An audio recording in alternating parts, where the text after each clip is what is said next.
Friends, मैं मनीष। आज मैं एमपी बोर्ड से रिवीजन टेस्ट कक्षा 10वीं विषय गणित को लेकर आया हूं।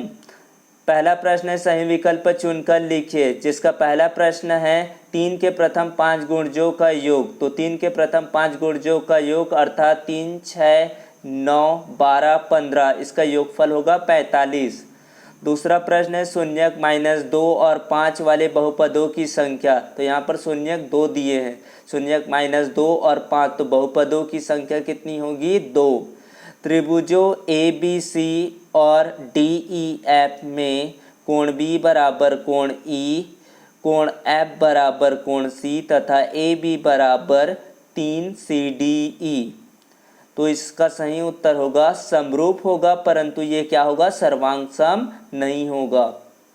समीकरण x² + 1 का होल स्क्वायर माइनस x² = 0। तो इसका सही उत्तर होगा कि 4 वास्तविक मूल है। यदि रैखिक समीकरणों को कोई युग्म संगत है तो इसके आलेख की रेखाएं होगी। तो इसका सही उत्तर है प्रतिच्छेदी या संपाती। प्रश्न क्रमांक दूसरा है, रिक्त स्थानों की पूर्ति कीजिए। ऋण 2 डैश संख्या। तो ऋण 2 क्या है? अपरिमेय संख्या है। किन्हीं दो संख्याओं के लिए LCM × HCF बराबर क्या होगा? गुणज। चौथा प्रश्न है, तीसरा प्रश्न है, सभी वर्ग डैश होते हैं। तो सभी वर्ग क्या होते हैं? समरूप होते हैं।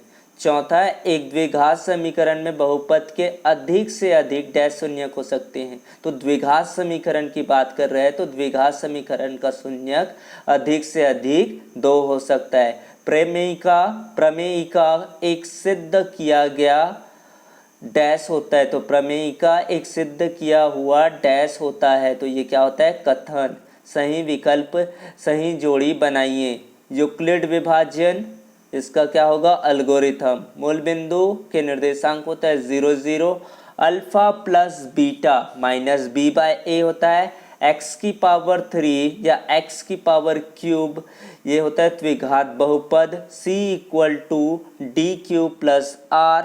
यहाँ पर 0 is less than or equal r is greater than d। सत्य और असत्य लिखिए। एक प्राकृत संख्या का अभाज्य गुणनखंड उसके गुणनखंडों के क्रम को छोड़ते हुए अद्वितीय होता है। तो ये कथन क्या है? सत्य है। घात 1 के बहुपद को द्विघात बहुपद कहते हैं। तो ये कथन है गलत। सभी सर्वांग सम आकृतियां समरूप होती, परंतु इसका विलोम सत्य नहीं है। ये भी कथन क्या है? सत्य है। एक द्विघात समीकरण ax² + bx + c = 0 में भिन्न वास्तविक मूल होते हैं यदि b² - 4ac is less then 0 हो। तो यह कथन क्या है? असत्य। a1/a2 does not equal to b1/b2। इस स्थिति में रैखिक समीकरण युग्म संगत होता है। तो ये भी कथन क्या है? सत्य है। एक शब्द में उत्तर दीजिए। रैखिक समीकरण युग्म का सबसे व्यापक रूप होता है ax² + bx + c। दूसरा प्रश्न है, दो आकृतियों जिसका आकार समान हो परंतु आवश्यक रूप से आमाप समान न हो क्या कहलाती है? ये कहलाती है समरूप आकृतियां। तीसरा, यदि द्विघात समीकरण ax² + bx + c के शून्यक अल्फा और बीटा हो तो शून्यकों का योग व गुणनफल ज्ञात कीजिए। तो शून्यकों का योग होता है -b/a, शून्यकों का गुणनफल होता है c/a। पाइथागोरस प्रमेय का कथन लिखे। तो पाइथागोरस प्रमेय का कथन होता है समकोण त्रिभुज में कर्ण का वर्ग अन्य दो भुजाओं के वर्गों के योगफल के बराबर होता है। पांचवा प्रश्न पूछा गया है, समरूप आकृतियों के दो भिन्न उदाहरण दीजिए। तो समरूप आकृतियां होती है सभी वर्ग और सभी वृत्त। जांच कीजिए कि 2x - 1 x - 3 बराबर x-5 x - 1 एक क्या है? द्विघात समीकरण है। तो इसको पहले क्या करेंगे? गुणा करेंगे। गुणा करने के बाद इसके मानों को पक्षांतर करने पर मान क्या प्राप्त हुआ? x² - 11x + 8 = 0। इसका कंपैरिजन करेंगे ax की power 2 plus bx plus c equal to 0 से। तो चूंकि यहाँ पर a does not equal to 0 यानी कि a 0 के बराबर नहीं है, तो कह सकते हैं कि यह एक क्या है, द्विघात समीकरण है। दूसरा प्रश्न पूछा, 7वां प्रश्न पूछा गया है समरूप त्रिभुज के गुण लिखे। तो समरूप त्रिभुज के गुण होते, दो समरूप त्रिभुजों के संगत कोण समान होते हैं। दो समरूप त्रिभुजों के क्षेत्रफल का अनुपात उनके संगत भुजाओं के अनुपात के वर्ग के बराबर होता है। 140 को अभाज्य गुणनखंडों के गुणनखंड के रूप में लिखना। तो इसका अभाज्य गुणनखंड हो जाएगा, इसको हल करने के बाद 2 की पावर 2 इंटू 5 इंटू 7।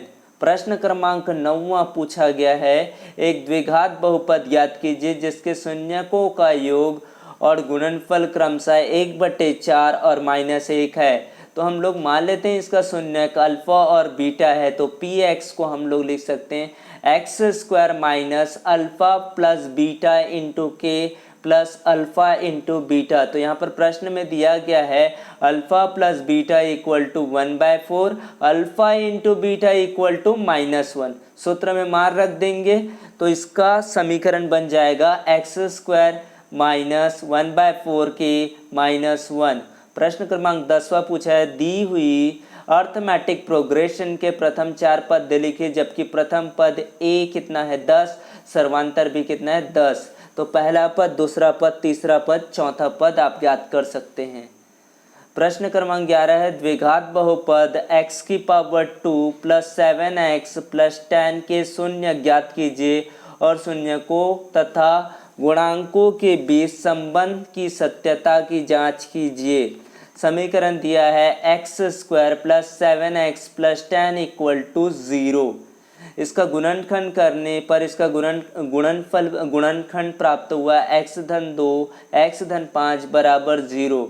तो यहाँ पर x के दो मान होंगे, x बराबर -2, x बराबर -5, इसलिए इसके शून्यक होंगे -2 और -5। और हम जानते शून्यकों का योग -b/a, तो यहाँ से left hand side right hand side के इक्वल आया। शून्यकों के गुणनफल को भी उसी तरह से हल करेंगे। हम जानते हैं शून्यकों का गुणनफल c/a होता है, तो यहाँ पर 10 बराबर 10। तो शून्यकों के योग और गुणनफल से शून्यकों और गुणांकों के बीच संबंध क्या होता है, स्थापित होता है। 12, 15 और 21 का अभाज्य गुणनखंड विधि द्वारा HCF और LCM ज्ञात कीजिए। तो सबसे पहले 12 का गुणनखंड, 15 का गुणनखंड, 21 का गुणनखंड कर लेंगे। यहाँ पर उभयनिष्ठ गुणनखंड 3 प्राप्त, वही क्या होगा HCF। और LCM ज्ञात करने के लिए सभी गुणनखंडों का गुणा कर देंगे, तो यहाँ पर LCM 420 प्राप्त हुआ। शून्यक को ज्ञात करना, तो शून्यक ज्ञात करने के लिए दी हुई समीकरण को 0 के बराबर रखेंगे, फिर इसका गुणनखंड ज्ञात करेंगे। गुणनखंड ज्ञात करने के बाद उभयनिष्ठ निकालेंगे और उभयनिष्ठ निकालने के बाद जो बचेगा उसी से x का मान प्राप्त होगा। x-2 x-4 बराबर 0 है इस समीकरण के लिए, तो इसलिए इसका शून्यक होगा -2 और +4। ज्ञात कीजिए कि रैखिक समीकरण युग्म का एक अद्वितीय हल है, कोई हल नहीं है अथवा अनेक हल है। तो यहाँ पर जो समीकरण दिया है वहाँ से a1 b1 c1 a2 b2 c2 का मान लिख सकते हैं। लिखने के बाद a1/a2 b1/b2 और c1/c2 की तुलना करेंगे। इन तुलना करने के बाद a1/a2 बराबर आया b1/b2, बराबर नहीं है c1/c2 के। तो इससे स्पष्ट होता है कि समीकरण निकाय का कोई हल नहीं होगा।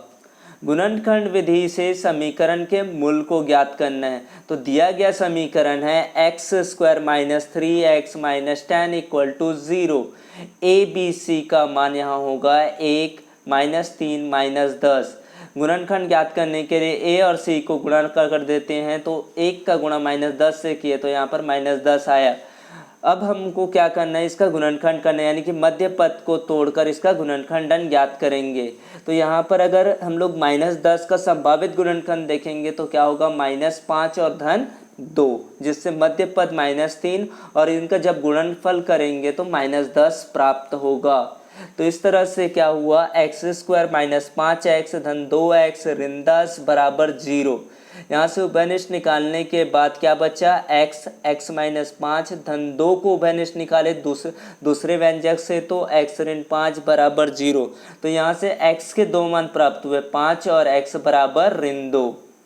विभाजन एल्गोरिथम का प्रयोग करके px को gx से भाग देकर भागफल तथा शेषफल ज्ञात कीजिए। यहाँ पर p ऑफ x का मान दिया है x की पावर 4 माइनस 3x की पावर 2 प्लस 4x प्लस 5।